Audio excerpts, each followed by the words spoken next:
In the last part of this work, we examine the figure of the dying and reviving God as it appears in the Oriental religions of classical antiquity. With the present installment of the Golden Bow, we pursue the same theme in other religions and among other races.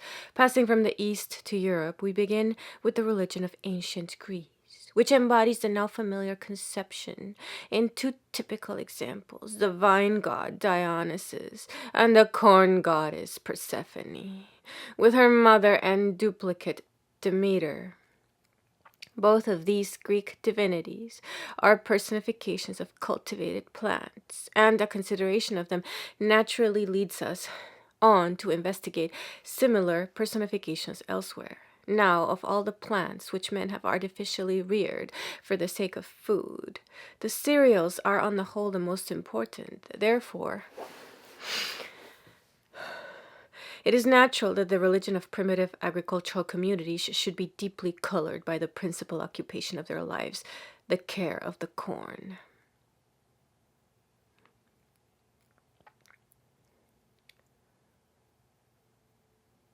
Hence the frequency with which the figures of the Corn Mother and Corn Maiden answer to the Demeter and Persephone of ancient Greece meet us in other parts of the world, and not least of all on the harvest fields of modern Europe. But edible roots as well as cereals have been cultivated by many races, especially in the tropical regions, as a subsidiary or even as a principal means of subsistence, and accordingly they too enter largely into the religious ideas of the peoples who live by them. Yet, in the case of the roots such as yams, taro, and potatoes, the conception of the dying and reviving God appears to figure less prominently than in the case of the cereals, perhaps for the simple reason that while the growth and decay of the one sort of fruit go on above ground for all to see, the similar processes of the other are hidden underground, and therefore strike the popular imagination less forcibly.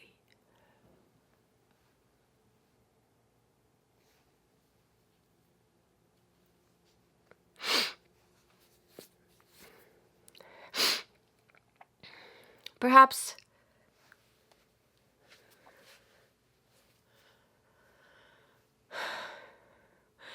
for the simple reason that while the growth and decay of the one sort of fruit go on above ground for all to see, the similar processes of the other are hidden underground and therefore strike the popular imagination less forcibly.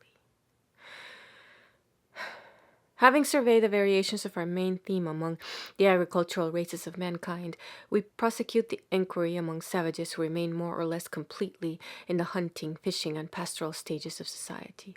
The same motive which leads the primitive husbandman to adore the corn or the roots induces the primitive hunter, fowler, fisher, or herdsman to adore the beasts, birds, or fishes which furnish him with the means of subsistence.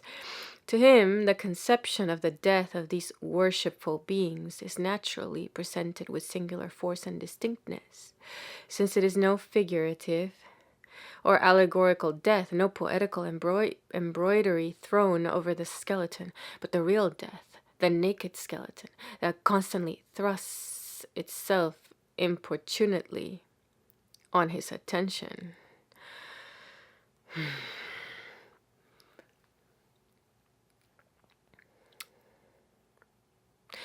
And strange as it may seem to us civilized men, the notion of the immortality and even of the resurrection of the lower animals appears to be almost as familiar to the savage and to be accepted by him with nearly as unwavering a faith as the obvious fact of their death and destruction.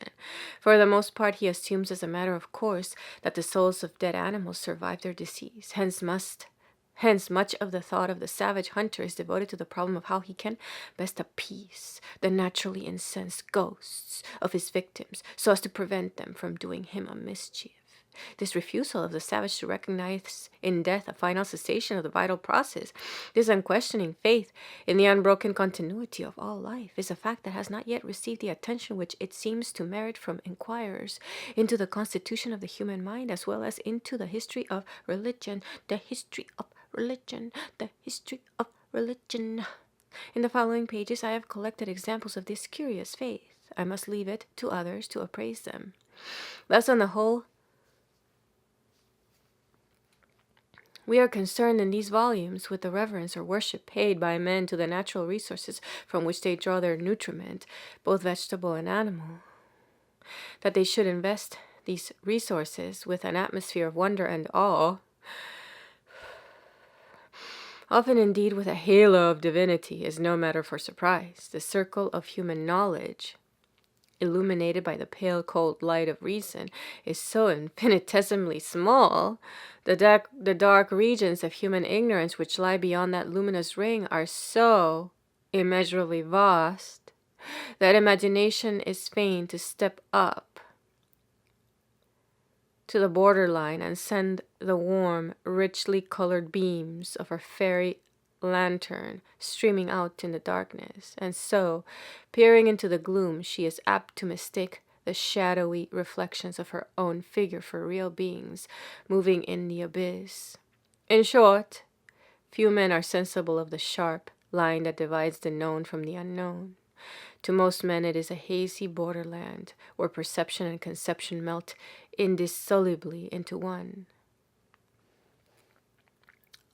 Hence, to the savage, the ghosts of dead animals and men, with which his imagination peoples the void, are hardly less real than the solid shapes which the living animals and men present to his senses, and his thoughts and activities are nearly as much absorbed by the one as by the other.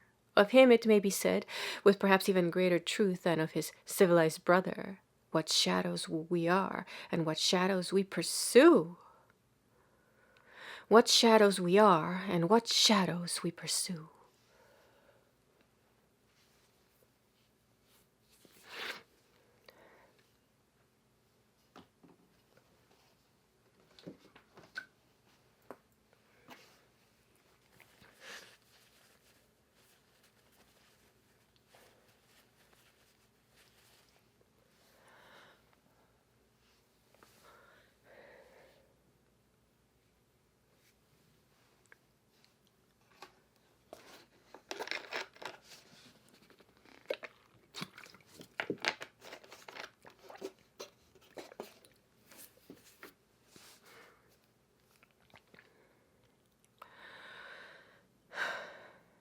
But having said so much in this book of the misty glory which the human imagination sheds round the hard material realities of the food supply, I am unwilling to leave my readers under the impression, natural but erroneous, that man has created most of his gods out of his belly.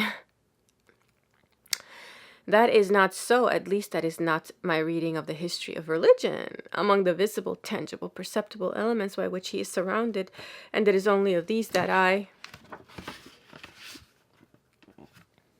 presume to speak, there are others than the merely nutritious which have exerted a powerful influence in touching his imagination and stimulating his energies, and so have contributed to build up the complex fabric of religion, to the preservation of the species. The reproductive faculties are no less essential than the nutritive, and with them we enter on a very different sphere of thought and feeling, to wit, the relation of the sexes to each other, with all the depths of tenderness and all the intricate problems which that mysterious relation involves. The study of the various forms, some gross and palpable, some subtle and elusive, in which the sexual instinct has molded the religious consciousness of our race.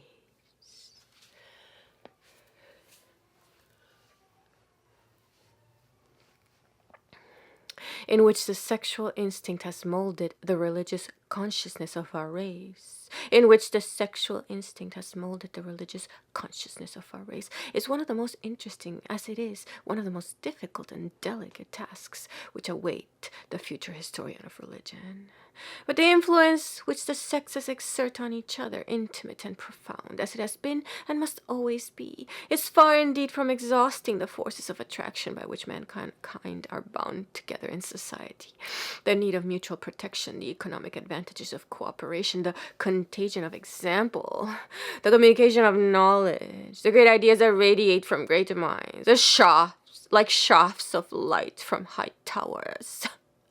These and many other things combine to draw men into communities, to drill them into regiments, and to set them marching on the road of progress, marching on the road of progress, with a concentrated force to which the loose skirmishes of mere anarchy and individualism can never hope to oppose a permanent resistance. Hence, when we consider how intimately humanity depends on society for many of the boons which it prizes most highly, we shall probably admit that all the forces open to our observation which have shaped human destiny, the influence of man on man, the influence of man on man, the influence of man on man, man on man, man on man, is by far the greatest, is by far the greatest. If that is so, it seems to follow that among the beings, real or imaginary, which the religious imagination has clothed with the attributes of divinity, human spirits are likely to play a more important part than the spirits of plants, animals, or inanimate objects. I believe that a careful examination of the evidence which has still to be undertaken will confirm this conclusion, and that if we could strictly interrogate the phantoms which the human mind has conjured up out of the depths of its bottomless ignorance and enshrined as deities in the dim light of temples, we should find that the majority of them have been nothing but the ghosts of dead men. However, to say this is necessarily to anticipate the result of future research, and if in saying it I have ventured to make a prediction, which like all predictions is liable to be falsified by the event, I have done so only from a fear lest, without some such warning, the numerous facts recorded in these volumes might lend themselves to an exaggerated estimate of their own importance, and hence to a misinterpretation and distortion of history. J.G. Fraser, Cambridge, 4th May, 1912.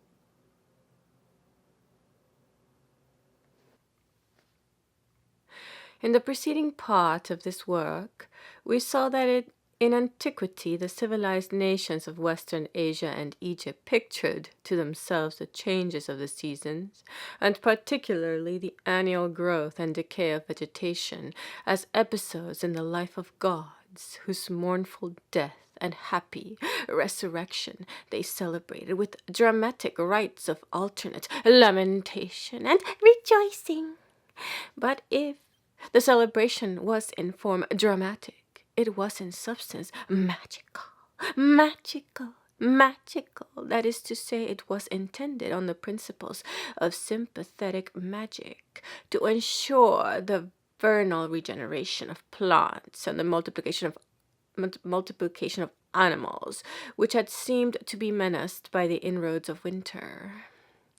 In the ancient world, however, such ideas and such rites were by no means confined to the oriental peoples of Babylon and Syria, of Phrygia and Egypt.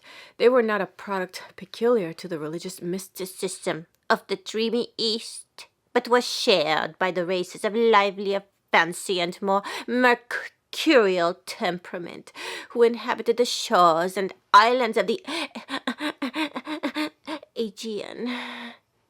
We need not, with some enquirers in ancient and modern times, suppose that these Western peoples borrowed from the older civilization of the Orient the conception of the dying and reviving God, together with the solemn ritual in which that conception was dramatically set forth before the eyes of the worshippers.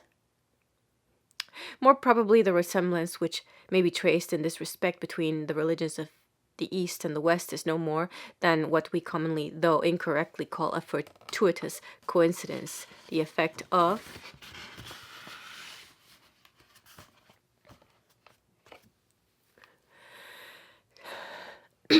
similar causes acting alike on the similar constitution of the human mind in different countries and under different skies.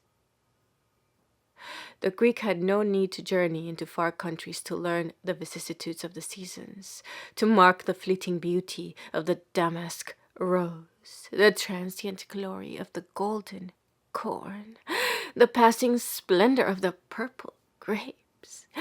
Year by year, in his own beautiful land, he beheld with natural regret the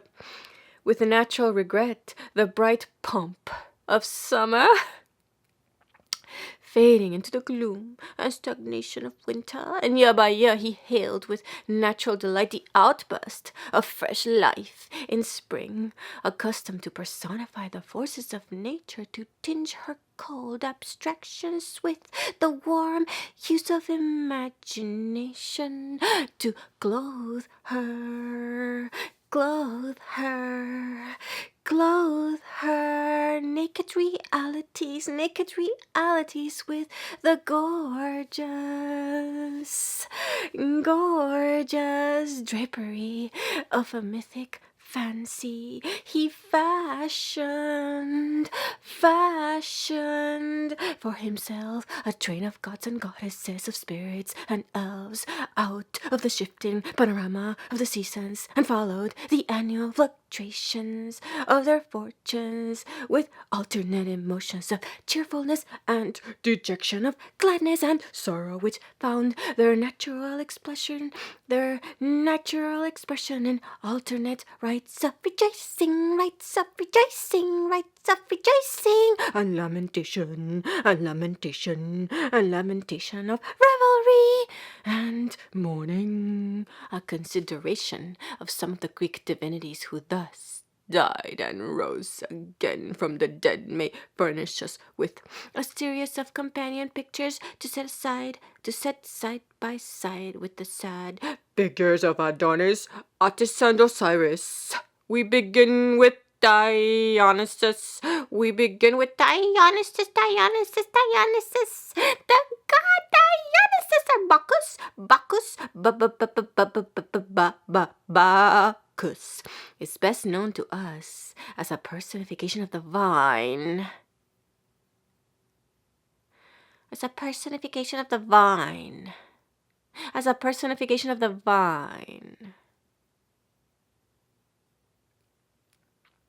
And of the exhilaration produced by the juice of the grape.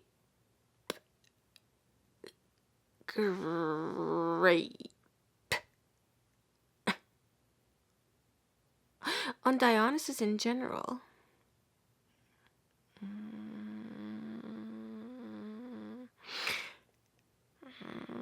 The epithet Bromius bestowed on Dionysus and his identification with the Thracian and Phrygian deity Sabazius have been adduced as evidence that Dionysus was a god of beer or of other cereal intoxicants before he became a god of wine.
His ecstatic worship, characterized by wild dances, wild dances, thrilling music, and tipsy, tipsy, excess, appears to have originated among the rude tribes of Thrace, who were notoriously addicted to drunkenness.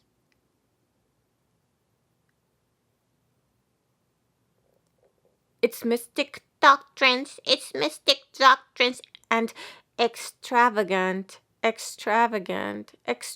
rites were essentially foreign to the clear intelligence and sober temperament of the Greek race, yet appealing as it did to that love of mystery, and that proneness to revert to savagery, which seemed to be innate in most men. The religion spread like wildfire. The religion spread like wildfire through Greece until the god whom Homer hardly deigned to notice had become the most popular figure of the pantheon. The most popular figure of the pantheon.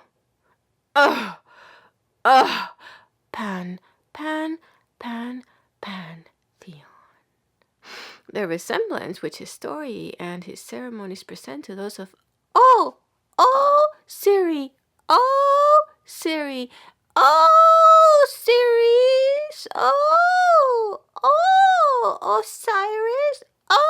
Siri, have led some inquirers both in ancient and modern times to hold that Dionysus was merely a disguised Osiris, imported directly from Egypt into Greece. But the great preponderance of evidence points to his Thracian origin, and the similarity of the two worships is sufficiently explained by the similarity of the ideas and customs on which they were founded. While the vine with its clusters was the most characteristic manifestation of Dionysus, he was also a god of trees in general. Thus we are told that almost all the Greeks sacrificed to Dionysus of the tree. Sacrificed to Dionysus of the tree. In Boeotia, one of his titles was Dionysus in the tree. His image was often merely an upright post without arms, but draped in a mantle with a bearded mask to represent the head, and with leafy boughs projecting from the head or body to show the nature of the deity. On a vase, his rude effigy is depicted appearing out of a low tree or bush. At Magnesia, on the Meander, an image of Dionysus is said to have been found in a plane tree, which had been broken by the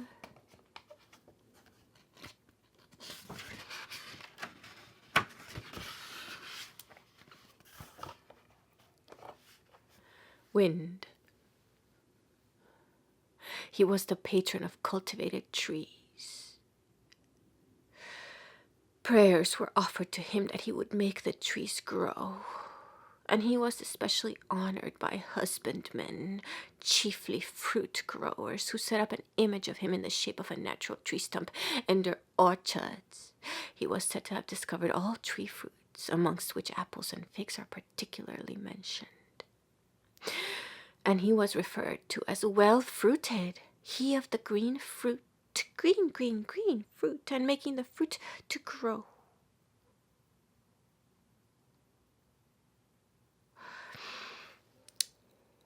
One of his titles was teeming or bursting as of sap or blossoms.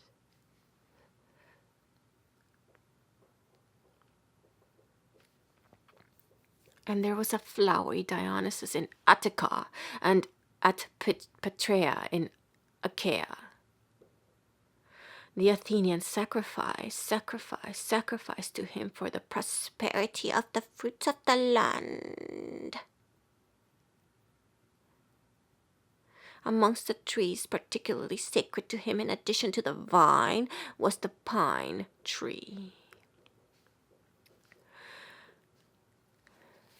The Delphic oracle commanded the Corinthians to worship a particular pine tree equally with the god, so they made 2 images of Dionysus out of it, with red faces and gilt bodies. In art, a wand tipped with a pine cone is commonly carried by the god or his worshippers. Again, the ivy and the fig tree were especially associated with him. The ivy, the ivy, the ivy, ivy, ivy.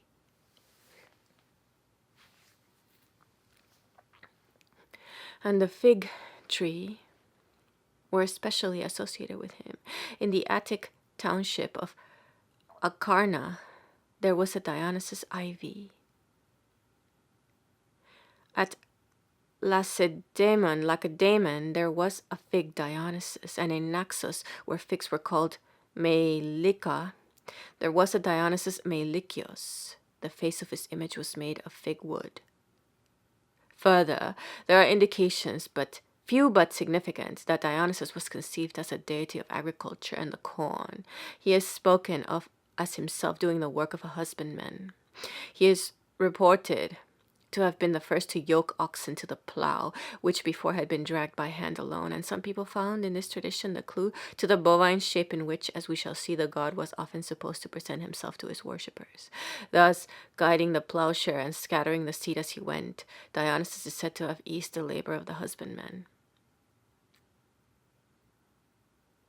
Further, we are told that in the land of the Bisalte, a Thracian tribe, there was a great and fair sanctuary of Dionysus, where at his festival a bright light shone forth at night as a token of an abundant harvest vouchsafed by the deity. But if the crops were to fail that year, the mystic light was not seen. Darkness brooded over the sanctuary as at other times.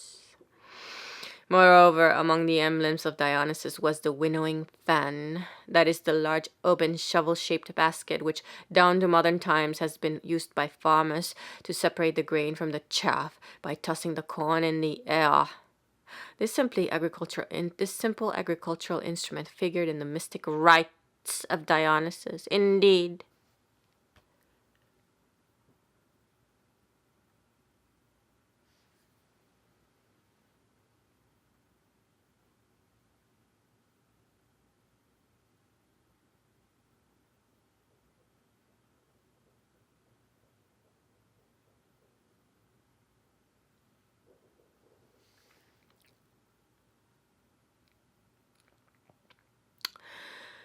the god is traditionally said to have been placed at birth in a winnowing fan, thus in a cradle. In art, he is represented as an infant so cradled, and from these traditions and representations he derived the epithet of Lichnites, that is, he of the winnowing fan. The literary and monumental evidence as to the winnowing fan in the myth and ritual of Dionysus has been collected and admirably interpreted by Miss J. E. Harrison in her article Mystica Vanus Iaki, Journal of Hellenic Studies, 1903. I must refer the reader to these works for full details on the subject. In the passage of Servius referred to, the reading is somewhat uncertain. In his critical edition, G. Thillo but the variation does not affect the meaning.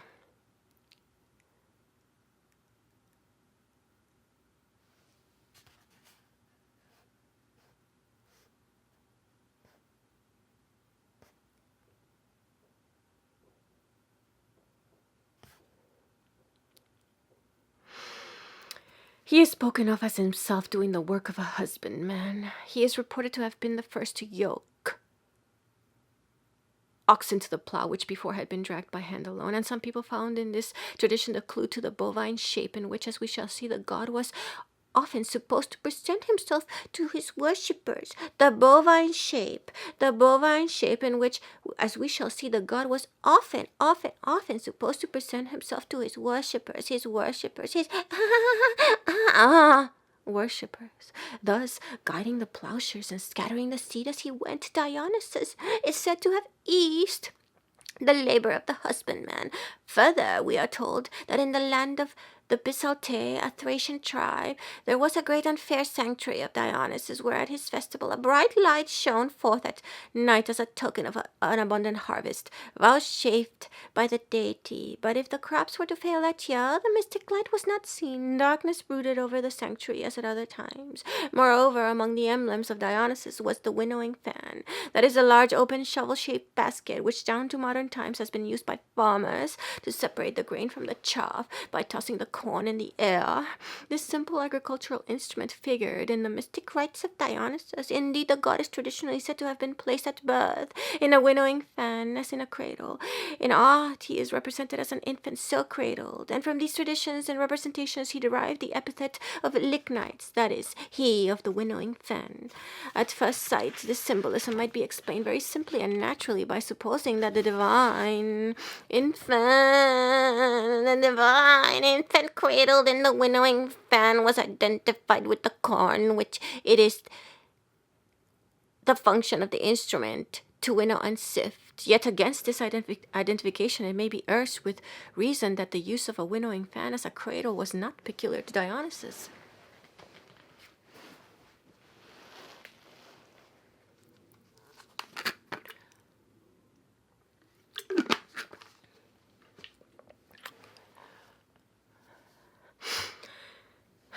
It was a regular practice with the ancient Greeks to place their infants in winnowing fans as an omen of wealth, an omen of wealth and fertility for the future life of the children.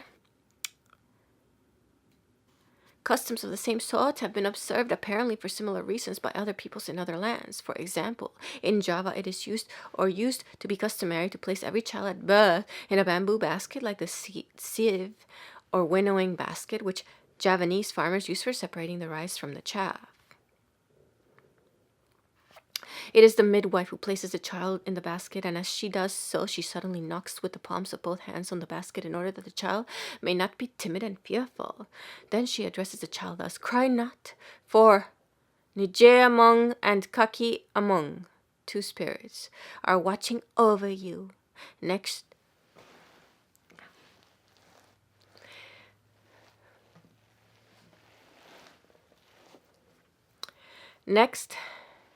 she addresses these two spirits, saying, "Bring not your grandchild to the road, lest he be trampled by a horse.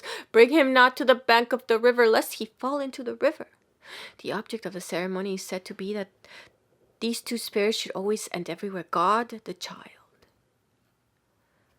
On the first anniversary of a child's birthday, the Chinese of Fuchao set a little one in a large bamboo sieve, such as farmers employ in winnowing grain, and in the sieve they place among with the child a variety of articles, such as fruits, gold or silver ornaments, a set of money scales,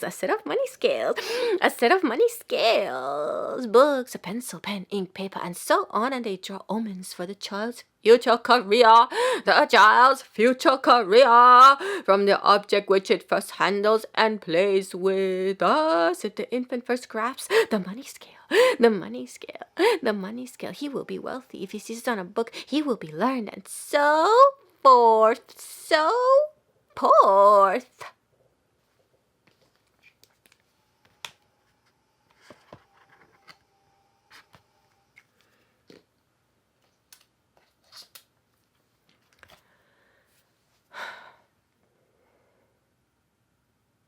In the Bilaspur district of India, it is customary for well-to-do people to place a newborn infant in a winnowing fan filled with rice and afterwards to give the grain to the nurse in attendance. In Upper Egypt, a newly born babe is immediately laid upon a corn sieve, and corn is scattered around it. Moreover, on the 7th day after birth, the infant is carried on a sieve through the whole house, while the midwife scatters wheat, barley, peas, and salt. The intention of these ceremonies is said to be to avert evil spirits from the child. And a like motive is assigned by other peoples for the practice of placing newborn infants in a winnowing basket or corn sieve. For example, in the Punjab, when several children of a family have died in succession, a new baby will sometimes be put at birth into an old winnowing basket, chaj, along with the sweepings of the house, and so dragged out into the yard. Such a child may, like Dionysus in afterlife, be known by the name of winnowing basket, chaju, or dragged, gasita.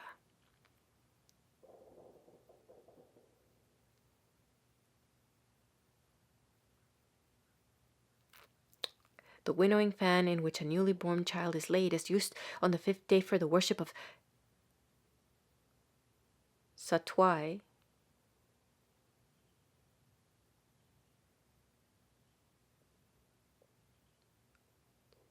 This makes it impure, and it is henceforward used only for the house sweepings.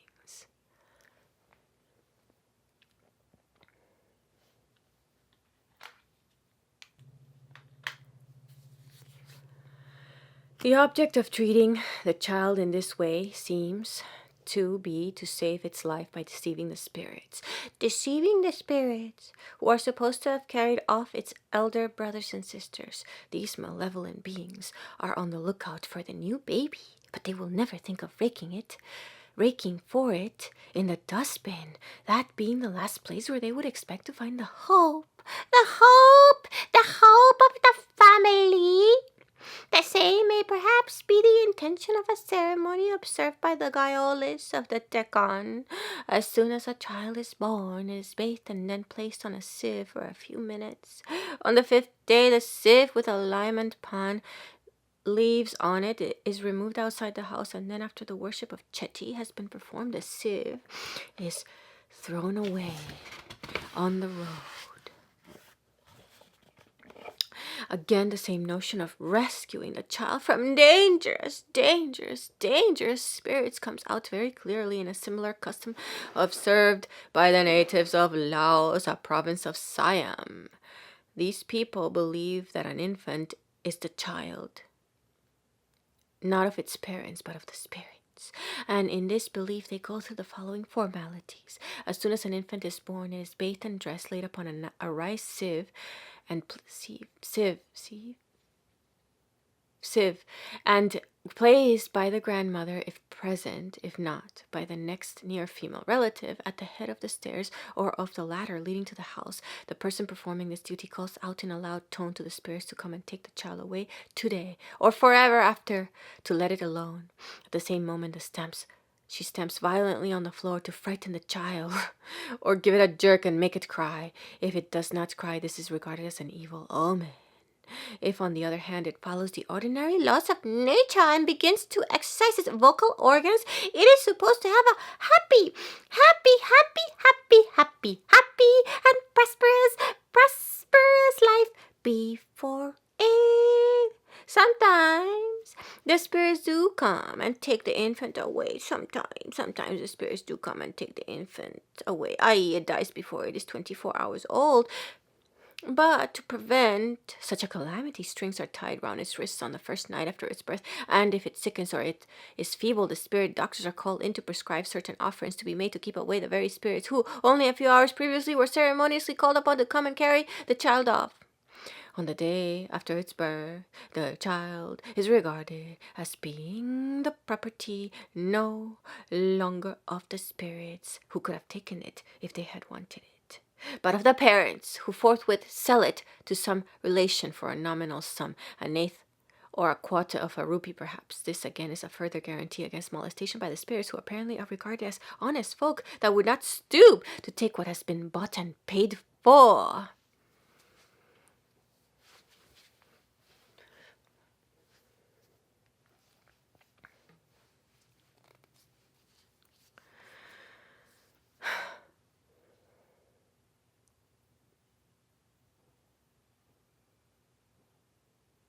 A like intention of averting evil in some shape from a child is assigned in other cases of the same custom.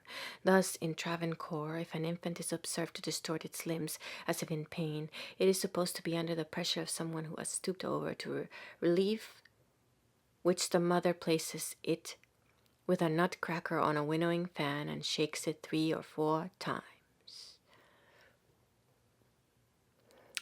Again, amongst the Tanala people of Madagascar, almost all children born in the unlucky month of Faosa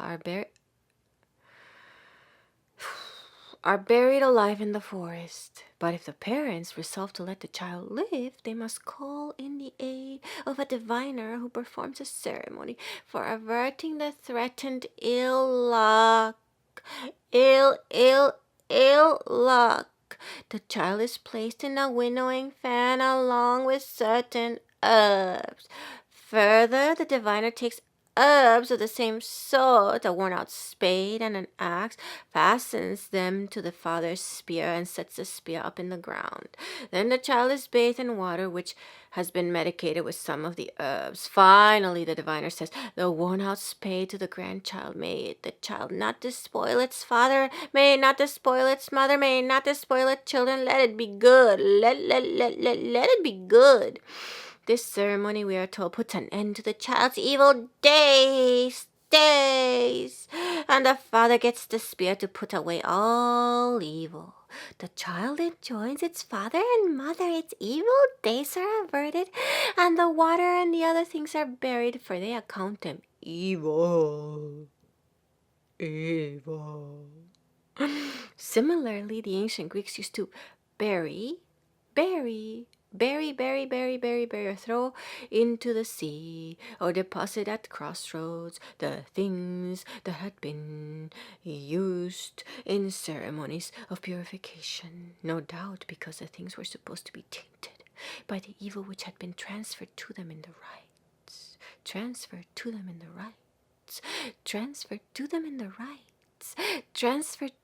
rites. Another example of the use of a winnowing fan in what may be called a purificatory ceremony is furnished by the practice of the Chinese of Fuchao. A lad who is suffering from smallpox is made to squat in a large winnowing sieve. On his head is placed a piece of red cloth, and on the cloth are laid some parched beans, which are then allowed to roll off.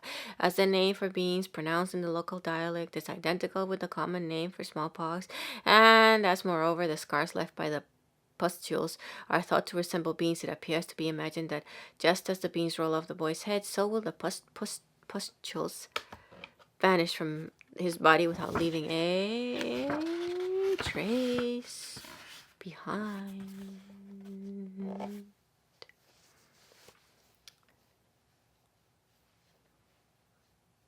The beans used in the ceremony had previously been placed before an image of the goddess of smallpox.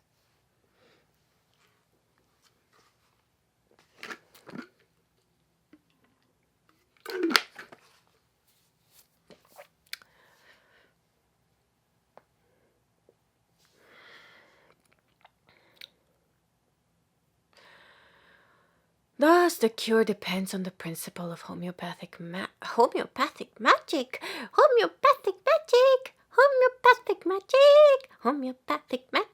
Perhaps on the same principle, a winnowing fan is employed in the ceremony from a notion that it will help to waft or fan away the disease like chaff from the grain. We may compare a purificatory ceremony observed by the Karens of Burma at the naming of a newborn child. Amongst these people, children are supposed to come into the world defiled, and unless that defilement is removed,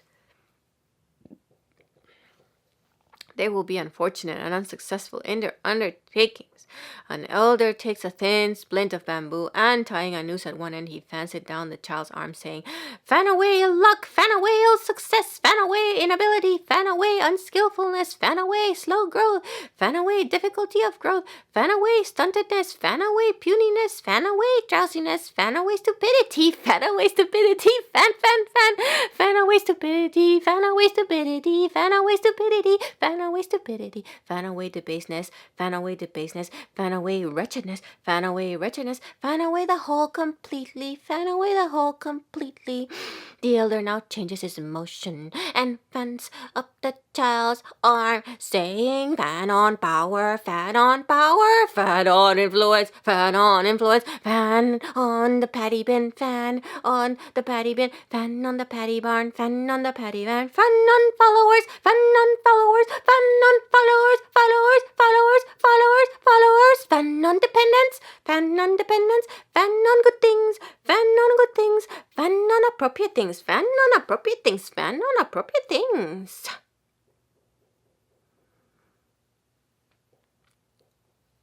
Thus, in some of the foregoing instances, the employment of the winnowing fan may have been suggested by the proper use of the implement as a means of separating the corn from the chaff, the same operation being extended by analogy to rid men of evils of various sorts which would otherwise adhere to them like husks to the grain.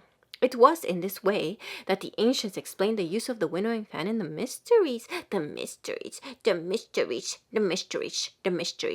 But one motive, and perhaps the original one, for setting a newborn child in a winnowing fan and surrounding it with corn was probably the wish to communicate to the infant on the principle of sympathetic magic. The principle of sympathetic magic.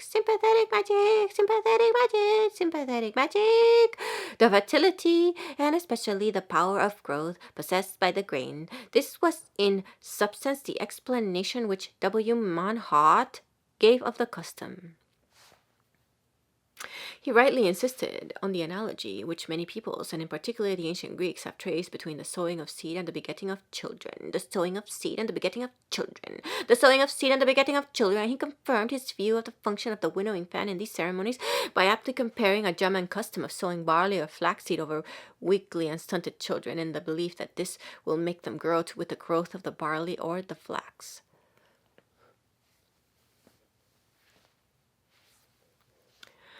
An Estonian mode of accomplishing the same object is to set the child in the middle of a plot of ground where a sower is sowing hemp, and to leave the little one there till the sowing is finished. After that, they imagine that the child will shoot up in stature like the hemp which has just been sown.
With the foregoing evidence before us of a widespread custom of placing newborn children in winnowing fans, we clearly cannot argue that Dionysus must necessarily have been a god of the corn, because Greek tradition and Greek art represent him as an infant cradle in a winnowing fan. The argument would prove too much, for it would apply equally to all the infants that have been so cradled in all parts of the world. We cannot even press the argument drawn from the surname, he of the winnowing fan, which was borne by Dionysus, since we have seen that similar names are borne for similar reasons in India by persons who have no claim whatsoever to be regarded as deities of the corn. Yet, when all necessary deductions have been made on this score, the association of Dionysus with the winnowing fan appears to be too intimate to be explained away as a mere reminiscence of a practice to which every Greek baby, whether human or divine, had to submit. That practice would hardly account either for the use of the winnowing fan in the mysteries or for the appearance of the implement filled with fruitage of various kinds on the monuments which set forth the ritual of Dionysus, the ritual of Dionysus, the ritual of Dionysus. This last emblem points plainly to a conception of the god as a personification of the fruits of the earth in general, and as if to emphasize the idea of fecundity conveyed by such a symbol, there sometimes appears among the fruits in the winnowing fan an effigy of the male organ of generation, an effigy of the male organ of generation. The prominent place which that effigy occupied in the worship of Dionysus hints broadly, if it does not,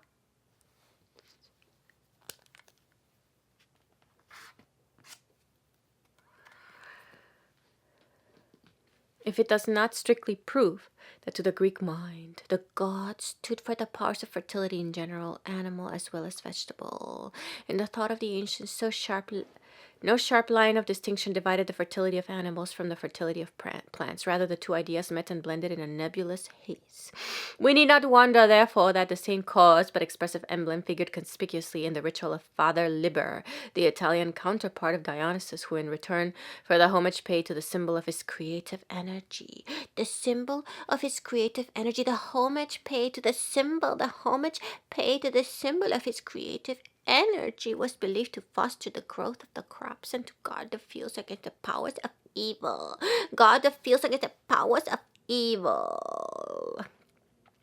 Like the other gods of vegetation whom we considered in the last volume, Dionysus was believed to have died a violent death, but to have been brought to life again, and his sufferings, death, and resurrection were enacted in his sacred rites. His sacred rites and his suffering, death, and resurrection. His suffering, death, and resurrection were enacted in sacred rites. In his sacred rites, in his sacred rites. His tragic story is thus told by the poet Nonnus. Zeus, in the form of a serpent, visited Persephone. As she bore him Sagrails, that is Dionysus, a horned infant. Scarcely was he born, with the babe mounted the throne of his father, mounted the throne of his father. Susan mimicked the great god by brandishing the lightning in his tiny hand, but he did not occupy the throne long, for the treacherous Titans, their faces whitened with chalk, attacked him with knives while he was looking at himself in a mirror.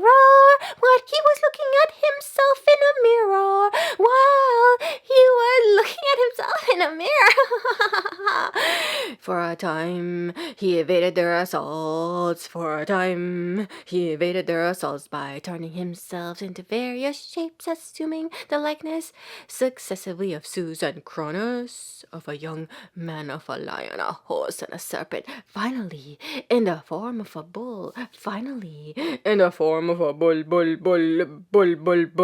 He was cut to pieces by the murderous knives of his enemies.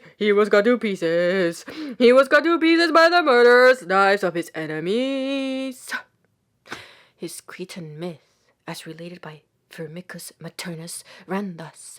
He was said to have been the bastard son of Jupiter, a Cretan king. Going abroad, Jupiter transferred the throne and scepter to the youthful Dionysus, but knowing that his wife Juno cherished a jealous dislike of the child, he entrusted Dionysus to the care of guards upon whose fidelity he believed he could rely. Juno, however, bribed the guards, and amusing the child with rattles and a cunningly wrought looking-glass, lured him into an ambush where her satellites, the Titans, rushed upon him, cut him limb from limb, boiled his body with various herbs, and ate it.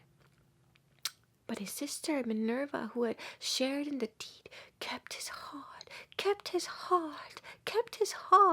and gave it to Jupiter on his return, revealing to him the whole history of the crime. In his rage, Jupiter put the Titans to death by torture, and, to soothe his grief for the loss of his son, made an image in which he enclosed the child's heart, and then built a temple in his honor. In this version, a euhemeristic turn has been given to the myth by representing Jupiter and Juno, Zeus and Hera as a king and queen of Crete. The gods referred to are the mythical Curetes, who danced a war dance round the infant Dionysus, as they are said to have done round the infant Zeus.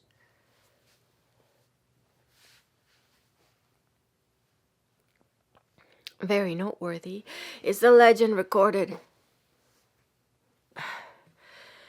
both by Nonnus and Firmicus, that in his infancy Dionysus occupied for a short time the throne of his father Zeus. So Proclus tells us that Dionysus was the last king of the gods appointed by Zeus, for his father set him on the kingly throne and placed in his hand a scepter and made him king of all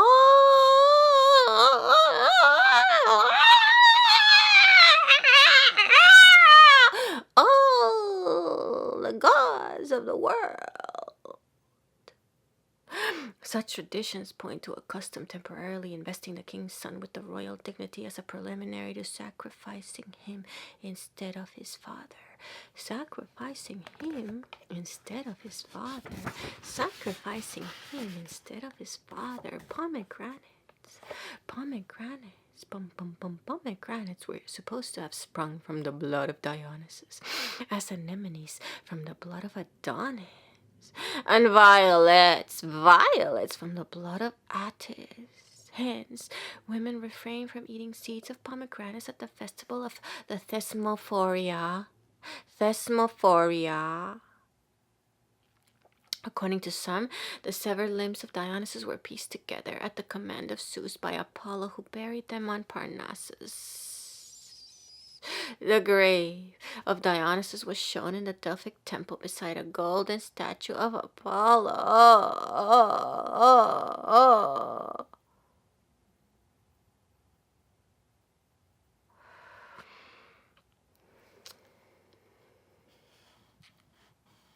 However, according to another account, the grave of Dionysus was at Thebes, where he is said to have been torn in pieces. Thus far, the resurrection of the slain god is not mentioned, but in other versions of the myth, it is variously related. According to one version, which represented Dionysus as the son of Zeus and Demeter, his mother pieced together his mangled limbs and made him young again. Young. In others, it is simply said that shortly after his burial, he rose from the dead and ascended up to heaven.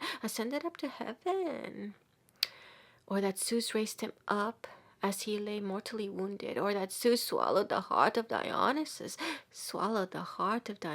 and then begot him afresh by Semele, who in the common legends figures as mother of Dionysus. Or again, the heart was pounded up and given in a portion to Semele, who thereby conceived him.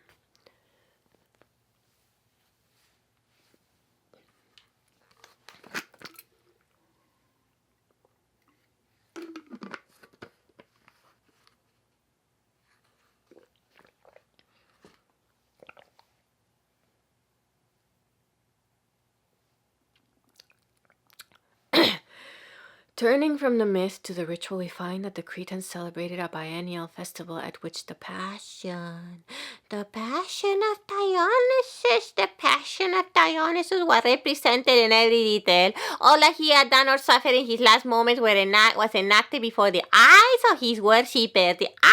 Of his worshippers, who tore a live bull to pieces, with their teeth, and roamed the woods with frantic shouts. In front of them was carried a casket supposed to contain the sacred heart of Dionysus, and to the wild music of flutes and cymbals they mimicked the rattle by which the infant god had been lured to his doom. The infant god lured to his doom.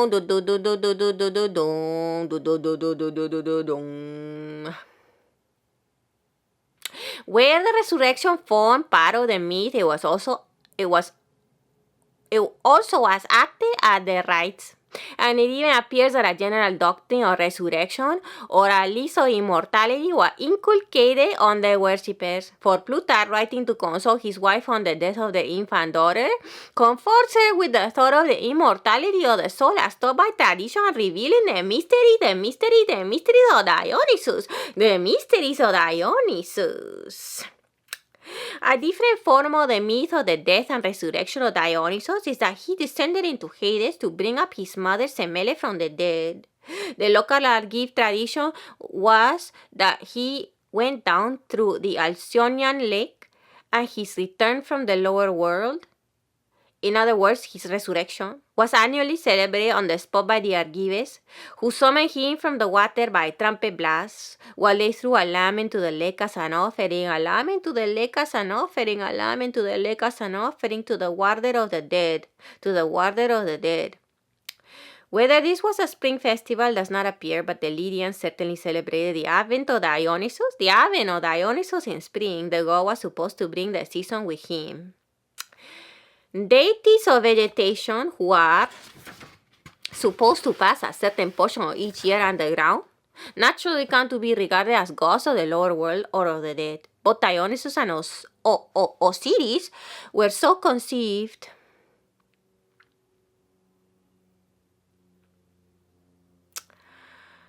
A feature in the mythical character of Dionysus, which at first sight appears inconsistent with his nature as a deity of vegetation, is that he was often conceived and represented in animal shape. In animal shape, and especially in the form, or at least with the horns of a bull.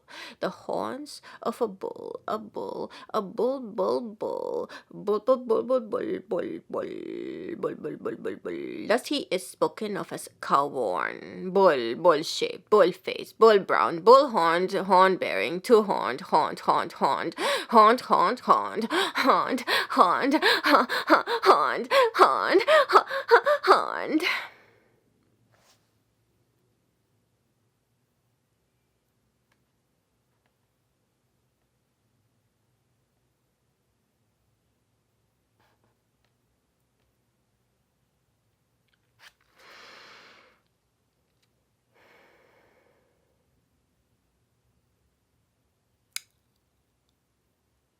He was believed to appear, at least occasionally, as a bull. His images were often, as at Sisychus, made in bull shape or with bull horns, and he was painted with horns. Types of the horned Dionysus are found amongst the surviving monuments of antiquity. On one statuette he appears clad in a bull's hide, the head, horns, and hoofs hanging down behind. Again, he is represented as a child with clusters of grapes around his brow and a calf's head with sprouting horns attached to the back of his head. On a red-figured vase, the god is portrayed as a calf-headed child seated on a woman's lap. The people of Cynaetha in northwestern Arcadia held a festival of Dionysus in winter when men who had greased their bodies with oil, men who had greased their bodies with oil for the occasion, men who had greased their bodies with oil, oil for the occasion, used to pick out a bull from the herd, used to pick out a bull from the herd and carry